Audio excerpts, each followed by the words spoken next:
Shock and sadness, the tragic assassination of Charlie Kirk. On September 10, 2025, in broad daylight at Utah Valley University in Orem, Utah, conservative activist and media figure Charlie Kirk was shot dead during a public event, and the nation is reeling. What seemed to be an ordinary college talk descended into horror, chaos, and a stark reminder of political polarization's most dangerous turning point. Who he was. Charlie Kirk was 31 years old, co-founder of Turning Point USA, a major voice in conservative youth activism. Known for stirring debate on campus, building a massive following, polarizing ideas, and a knack for being in the spotlight, whether applauded or criticized. He was in the middle of his American Comeback Tour, planning dozens of stops to schools across America. What happened? The event, a student-sponsored gathering called Prove Me Wrong, part of Kirk's American Comeback Tour. About 3,000 people attended. He was speaking under a tent in a campus courtyard. The moment, while answering audience questions including one about mass shootings, a sudden gunshot rang out. Kirk was struck in the neck.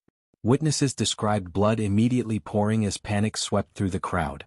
Attendees ducked, screamed, and ran for cover. The shooter, believed to have fired from a nearby rooftop, roughly 200 yards away before fleeing the scene.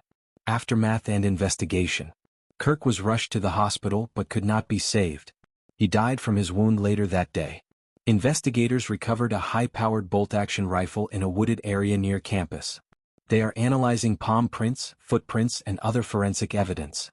The shooter remains at large. Authorities have released images of a person of interest believed to be college-aged. Reactions and context.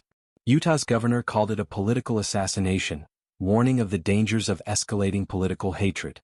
National leaders across the spectrum expressed grief and outrage. Even those opposed to Kirk's politics condemned the act as an attack on democracy and free speech. Kirk's tour was intended to energize conservative youth on issues like immigration, gender, and gun rights, debates that already spark fierce division. The bigger picture. This killing exposes troubling truths. Political violence is growing. Once rare, violent attacks on public figures now feel dangerously possible at any moment. Free speech versus safety. Universities have become ideological battlegrounds. But can free expression be protected without putting lives at risk? Polarization is fueling fire. Rhetoric is harsher than ever.